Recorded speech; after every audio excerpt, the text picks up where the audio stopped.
Our presentation topic now is Mr. Walt Smith presenting relevance to coral farming in the world today, how far we've come. Walt started as a marine fish enthusiast way back in 1970 when technology was limited to an undergravel filter and air stones. When Walt first opened his Tonga collection station in 1989, he had already spent over 17 years in the business as a wholesaler in Los Angeles, California.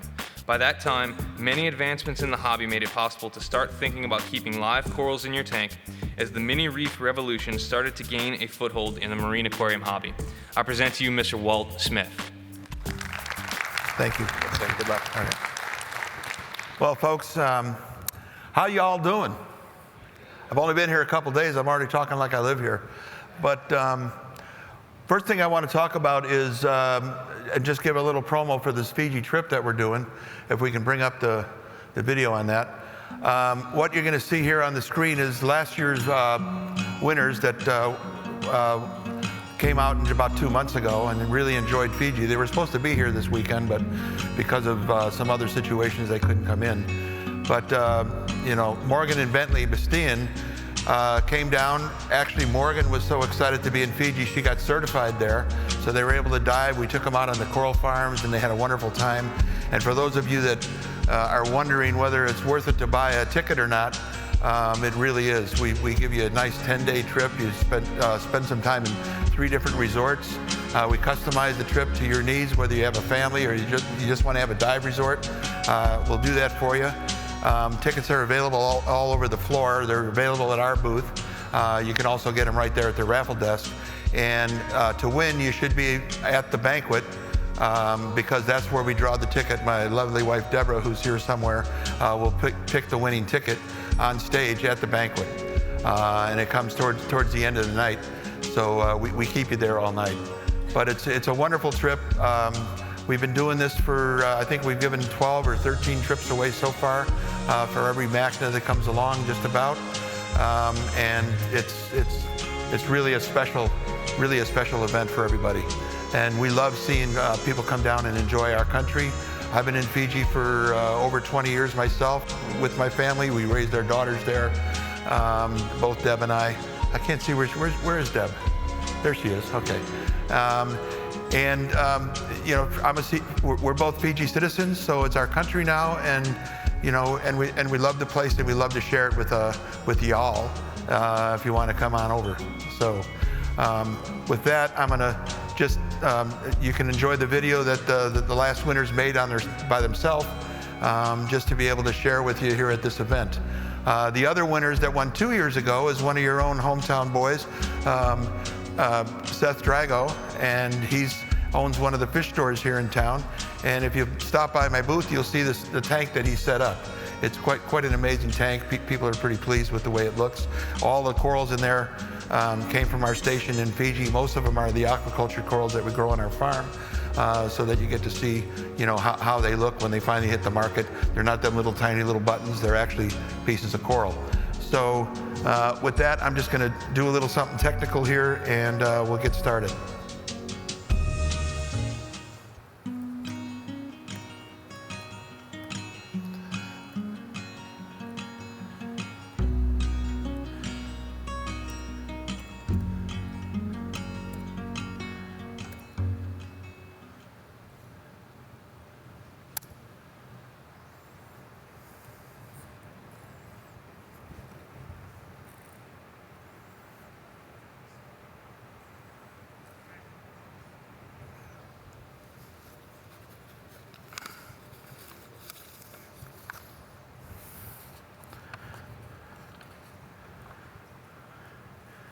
Well, for some reason, my computer decided not to cooperate, but I got to back up, so we'll get started. And what I'd like to talk about is the importance of what we're doing with reef restoration.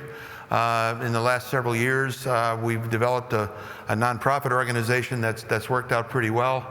But what's most important to remember is that our aquarium industry has, you know, brought change and innovation that fosters a better understanding of the coral and its environment.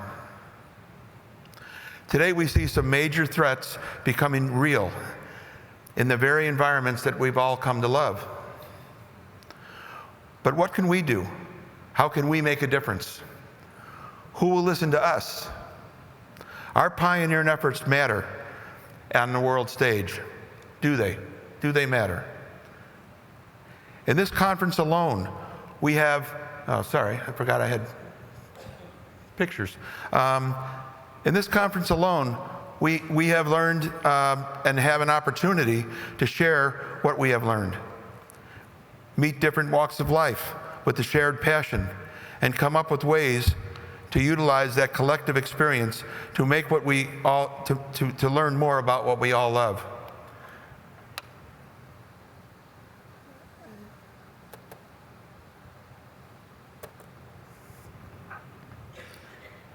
Sorry about that.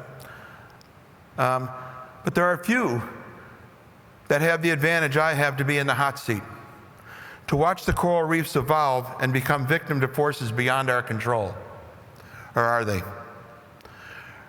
From what I see here, we have an opportunity to bounce back. Thoughtful entrepreneurs can view this as a challenge. Business opportunities exist to help create that change and to put us back on the right track before it's too late. We have already learned, already learned so much. This knowledge can be shared and employed for the benefit of mankind.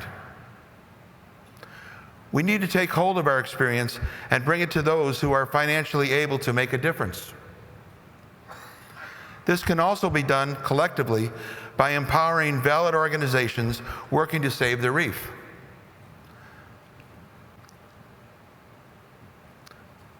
We can create a merger between the visionary and the benefactors that will enable a useful and immediate change. No one can doubt the urgency, but there is one thing to consider. We have always looked to climate change and coral bleaching as something negative. Why not own up to this as an opportunity to use our collective knowledge and what this hobby has taught us to help enact that change we so desperately need? This is about a business opportunity to save mankind. Nothing makes things change faster than a vibrant entrepreneurial spirit. Let us all widen our horizon and bring our ideas to those who are able to invest in the change. In these halls today, we have a collective body of inventors, scientists, visionaries, dreamers, enthusiastic reef conservationists that care deeply about the coral reef and its survival. And that's really true. You can't imagine how many people have come up to me in my booth just in the last day and a half and talked about, what can we do to help? How can we make, a difference? How can, the coral restoration projects around the world be noticed and counted? But it was just, we've also seen the impossible become an everyday reality in just the last 20 years. 20 years ago, we were just beginning to become successful in keeping live corals in our tank. And look at what we're doing today. 20 years is not that big of a span when you think about how far we've advanced. It was just 19 years ago that we started the first coral farm, commercial coral farm ever, that Fiji has ever seen and the world.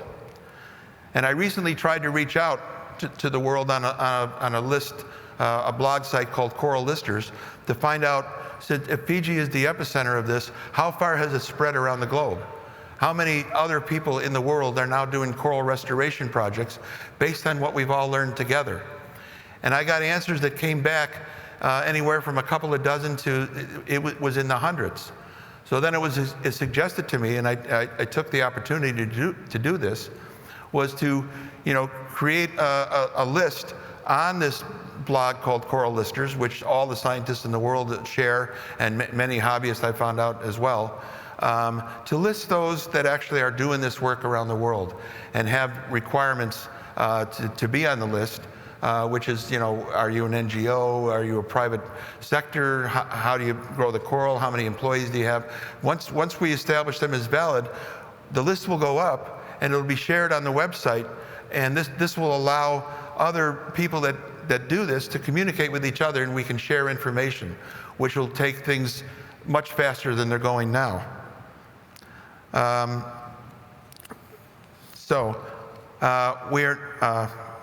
We're now on the brink of taking what we have learned and applying it to the most important initiative of our lifetime. The initiative to save mankind and it will have a real value in developing countries and contributing impoverished nations where they need economic development. But you may ask yourself, why do we care about communities and countries that aren't our own? You may also wonder about that magical place that provides you with all the beautiful coral and fish that are in your tank. Our support of those various communities is essential to the survival of this industry, along with the achievements that we are making in science.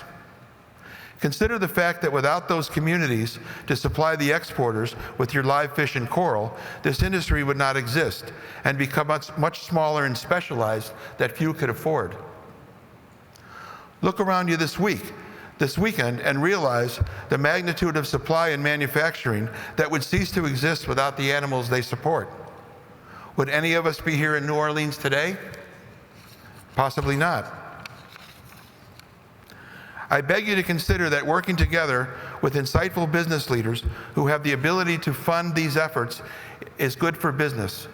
Doing good is good for business, and they all know that. There are many organizations out there that are working hard to save this world.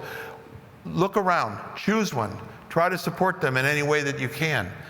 Consider maybe your next coral or fish purchase. That money can be sent to help one of these organizations advance the reef science and allow us to learn more about what we're actually doing out there in the ocean and how the reef restoration projects can advance to contribute to science. Years ago, we started our farms in 1998. So in 1999, the data started to be collected. And if you look at this chart here, this is kind of interesting. We took the average of 30,000 pieces of coral that we plant a year on our farms. It's very often over 60,000, but I took 30,000 as a very conservative estimate. We figured that if every single one of those corals that we plant, out of them we had a 10% failure rate. So now you've got 90% of those corals, 27,000 pieces, all have a spawn, and they have one successful spawn only. The numbers are actually much higher, but let's just consider one. If you look at the numbers and how that amortizes over the years from just one planting to the year 2016, you see that number in red. But we plant on a different site every year since then. So this scale goes down to year 2000, 2001. It doesn't mean that the first one vanishes. It continues to grow, but every year that we put another 30,000 corals on the reef, this scale gets bigger. I couldn't put it on this chart, and to be honest with you, the number that came up at the end was too big to read. I didn't know what it was. It had too many commas. So just consider the fact of what this can actually do to our environment. The fact that we're planting new corals, new fragments, and the settlement that it creates is amazing. So I'd like to show you a little bit about that and about the project that we're involved in called the AID project that you can learn more about if you stop by our booth. But how many of you have seen the movie Chasing Coral or are about to? It's a marvelous movie. I think I've seen it a couple times already, and it's just fascinating. However, that particular movie focused on corals that were dying. And it's good to know. I mean, it's good to see because it makes people alert. It makes people really alarmed and recognize that there is a problem that we have to solve. I'd like to show you a movie that we made, that we were in the process of making, over the last, say, I think month or something like that, and we put the footage together.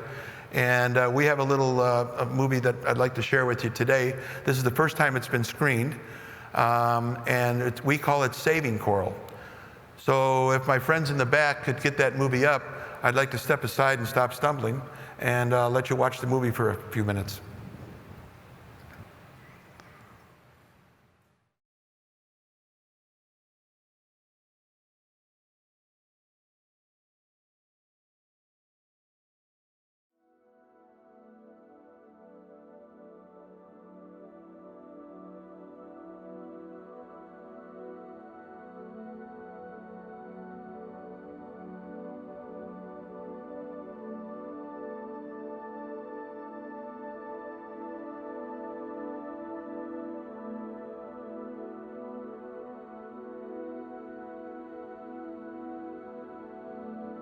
Vast, tranquil, mysterious. Oceans and coral reefs impact everyone from around the world, even those of us who don't live nearby. Making up 71% of the Earth's surface, they provide us with resources we rely on every day, such as food, medicine, and even jobs.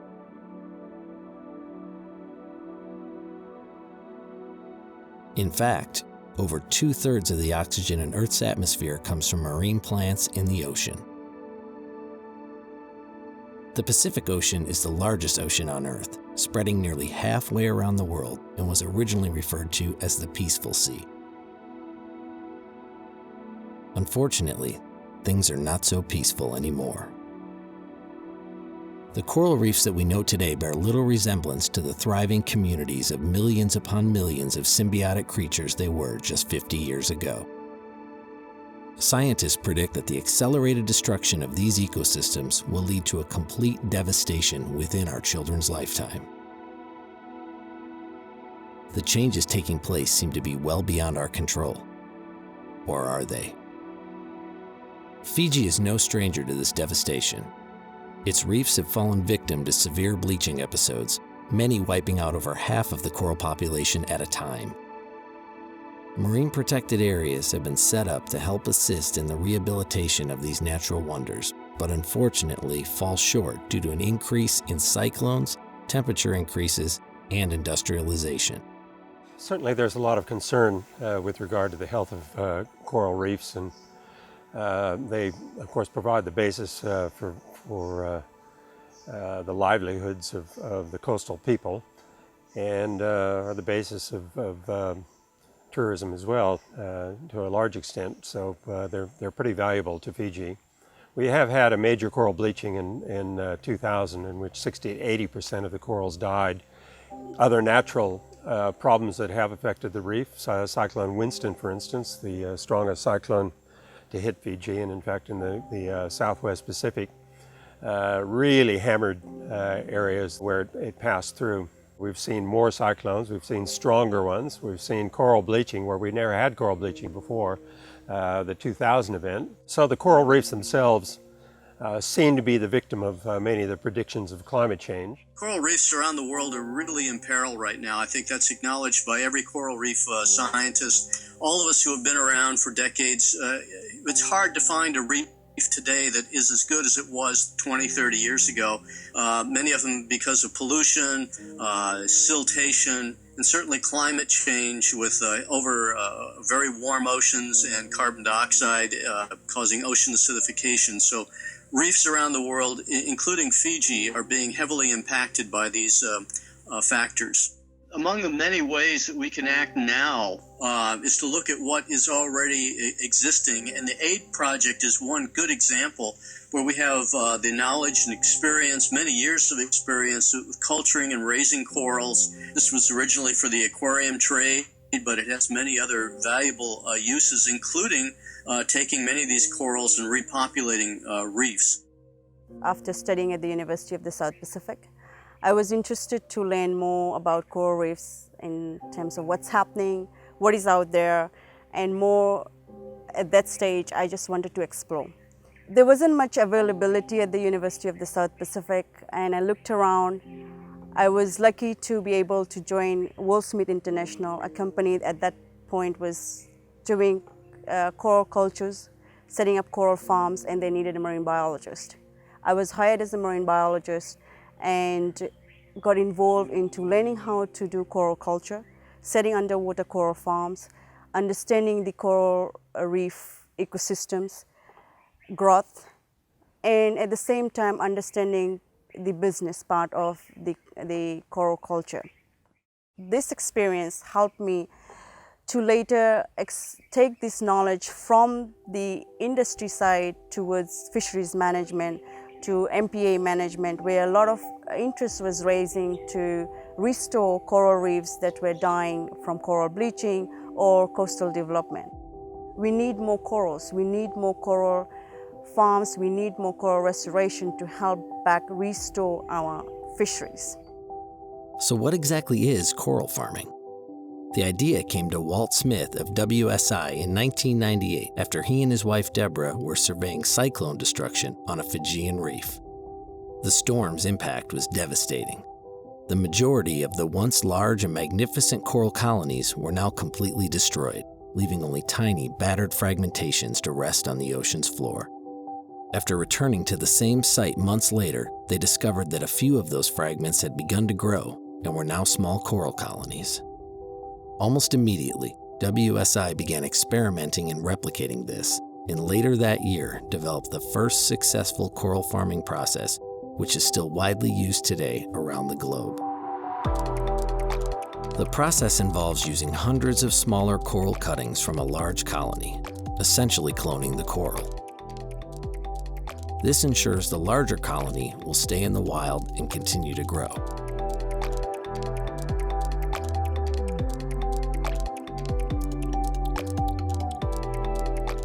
In order to keep the coral cuttings secure and to provide a base for grow out, special plugs are made for the corals to be placed in.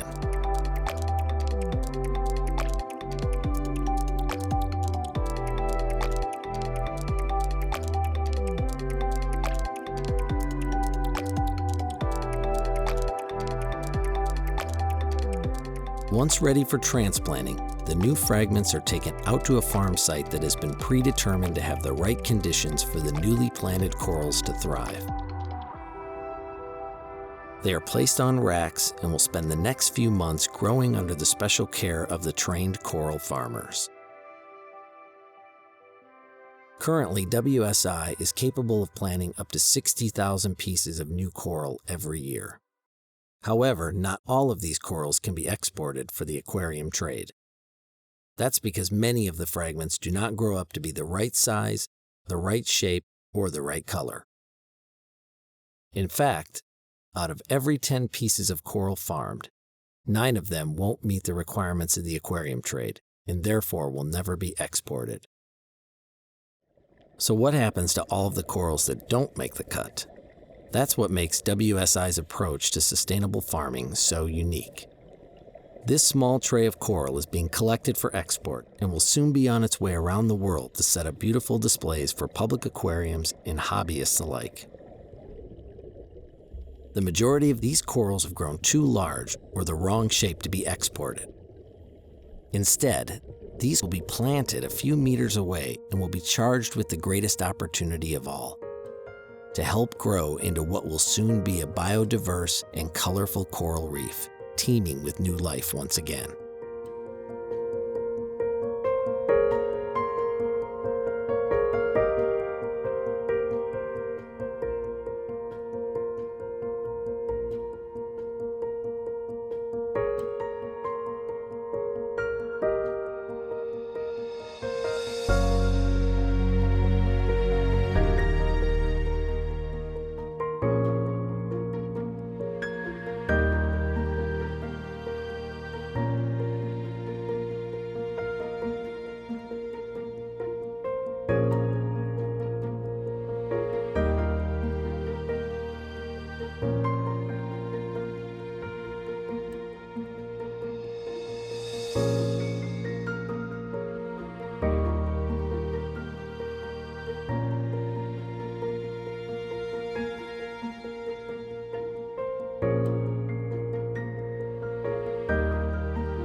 Over the next decade, WSI created and maintained many of these man-made reefs around their farm sites.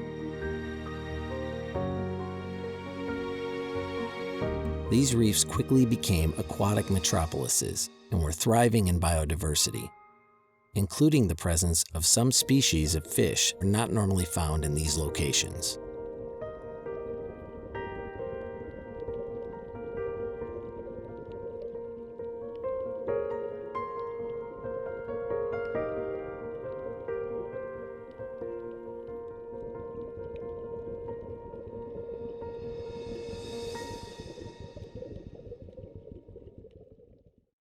Coral farming is something that people literally see is just something new and they don't associate it with fish. But as all marine biologists and all people working in the sea, they know that when you have coral, you will have fish. If you go to some of the reefs, you will literally see the corals are dying. I think the link now is literally to show to the public that what we are doing is environment friendly. It has no adverse effect on the environment. Or what it really does, it brings the fish back. That will sort of assist the environment to balance itself by the human hand, human touch, that is. Many villages here in Fiji, they've been given what we call in Fijian is tambu, means you're not allowed to do any fishing. They preserve that whole area for the reef to rebuild and for the fish to come in. It will be easy for them to catch their fish in their daily lives.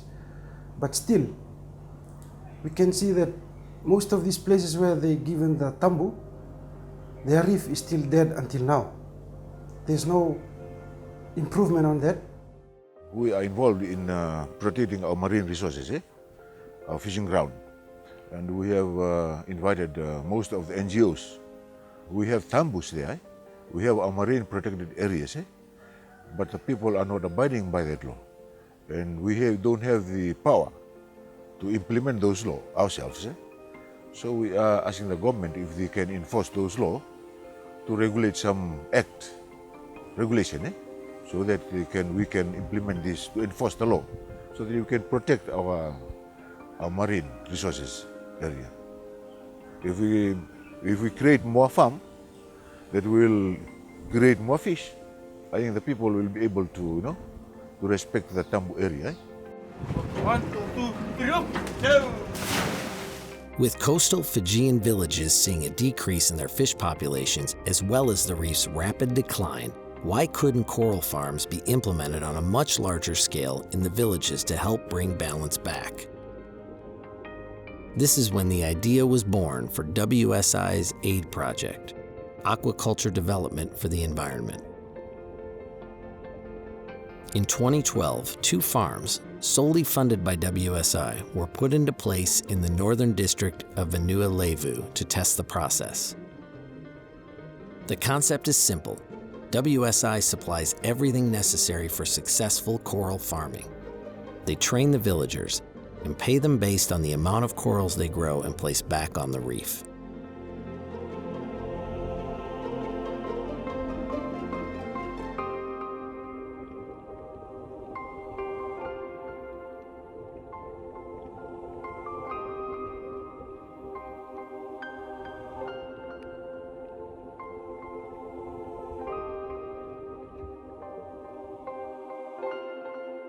Through trial and error, the rebuilding of coral reefs through coral farming has been running successfully for almost 19 years. But there's still more work to do. In the past 4 years, I started in this company. I worked with this coral farming project that WSI introduced here in Fiji. My job is to go out to the sea, get broodstocks, cut them up in pieces, replant them again. When they grow big, we replant them back to the main reef. The farm that we have, that we build in Rundru Island, it helps them bring close the fish to the island, to the village people, so they can get fish every day. Before, that was not happening. Why? Because the reef was dead, all dead. I saw it in my own eyes when I came to start the farm. There's nothing there, not even a fish at all. But now, it's 100% sure. They get the fish don't have to spend more fuel going far. The fish is coming closer to them. They can sell it to town. They have more income every day. So that's why this project is very important to the villages. We discovered that the catch is more improved. There are a lot of fish in the sea. Rather than before, we hardly, have a good catch. But now we thought it was because of coral farming. A lot of fish around in the area. If we have more coral farm in each villages, one village, one coral farming, I think more fish will supply more fishes. And supply more fish and including more money, to buy other things rather than burden the sea. I think it's a good idea to request the villages because all these years that I've been doing farming, I've seen the progress on the coral growth and fish that are coming up to the reefs. I think it's a good way of preserving the reef, and then definitely I think it will bring more fish. The AID project can also help with the development of ecotourism through the many resorts located on the water where the coral reef is the main draw. By placing grow-out racks within the reach of the resort guests, they will have an opportunity to witness coral growth and, in some cases, take part in the process of planting it on the reef. The resorts have realized the AID brand will bring in new tourists as well as returning guests wanting to witness the progress of coral they helped plant. The visitors fall in love with the corals they helped grow and become ambassadors for the programs when they share the experience with friends back home. One of the things that is lacking in Fiji, in my opinion, is an ecotourism structure which allows the villages to not just recoup their assets of the reef, but to actually put back into the reef and grow corals on the reef and use that as part of ecotourism, which provides an income for them, which is repairing the reef, helping the reef redevelop, and maintaining the fish stocks that they use. If that can be put back into the local society as part of maintaining their own reef, their own property, then they can earn income from doing just that. The tourists want to see it, and it's a win-win for everybody. One of the ecotourism projects that has worked in Fiji and worked well was the coral farm at Hideaway Resort. This was where coral was planted for the specific purpose of growing coral, but as a side benefit, it was placed in paths that the tourists could follow, and the guides could go with them and explain exactly what was going on in the coral farm and why it was there. Having seen the Hideaway project and seen what it can do, this is the direction we need to take with ecotourism. Hideaway won an ecotourism award that was presented in Turkey many years ago now, in the mid-2000s, which was done in conjunction with Walt Smith, where we set up a coral trail at Hideaway, and it was a great learning experience for all our guests, and we hope to be able to do something similar out here on Treasure. With the coral farm that will be developed, we will certainly hope to make our guests well aware of what's going on and to get them actively involved in the process so that they can get an understanding of the life cycle of the coral and what's involved in planting and growing and looking after coral, and enabling us to plant more coral on the reefs and to repopulate the reefs that suffer badly at times from cyclones and from global warming. So where we can help to offset that damage that's caused, it'll be fantastic. And I'm sure all our guests will love to participate in helping to repopulate the reefs. It is about time now to show the people that we need to work together, not only the companies, but the skills that they learn, they can, like coral planting, that can be beneficial to the community as a whole, not only in the north, but whole of Fiji.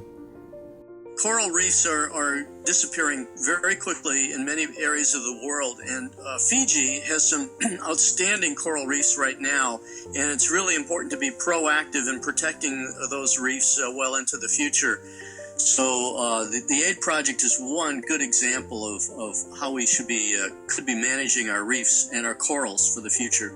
10 years ago, I learned a pilot project. I learned the baby steps, how this could be done. In terms of we were learning the science, we were learning what it takes to make this happen. We know now, over the 10-year period, we have learned all these pieces.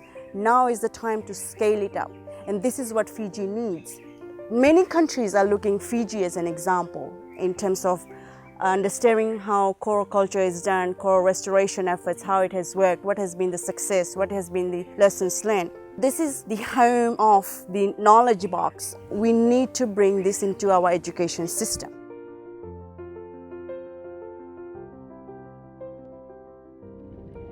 Now is the time to bring the aid project to a community level. This will take time, dedication, and outside funding. But what we will learn from this project could change the way we understand coral reef ecology. With the help of outside donors, assistance can be provided for the infrastructure, technical guidance, and wages that will benefit rural communities and the environment they depend on. Scientific discovery is also a beneficiary of these efforts. This work provides a vast resource for continued study of how the coral reef grows and reacts to climate change, as well as other influences that impact its survival. The Aquaculture Development for the Environment Project is a crucial step to ensure the survival of many species as they learn to adapt in our ever-changing world.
Thank you for your attention.